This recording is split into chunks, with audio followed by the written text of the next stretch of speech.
આગળ વાત કરીએ, રાજ્યમાં સૌ પ્રથમ વખત દિવ્યાંગોની નેશનલ વ્હીલચેર ક્રિકેટ ટુર્નામેન્ટ મહેસાણામાં આયોજન થઈ રહ્યું છે. વિસનગર ખાતે સાકળચંદ પટેલ યુનિવર્સિટીના નૂતન સ્પોર્ટ્સ સંકુલ ખાતે આજથી 19 માર્ચ દરમિયાન આ દિવ્યાંગ ક્રિકેટ ટુર્નામેન્ટનું આયોજન થયું છે. આ ટુર્નામેન્ટની વિશેષતા એ હશે કે તમામ ખેલાડીઓ બેટિંગ, બોલિંગ અને ફિલ્ડિંગ બધી જ ક્રિયાઓ વ્હીલચેરમાં બેસીને જ કરશે.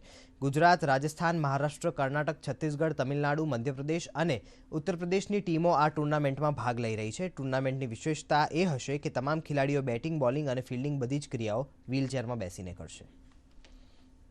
આજે આ ટુર્નામેન્ટમાં ભાગ લઈ રહ્યા છે.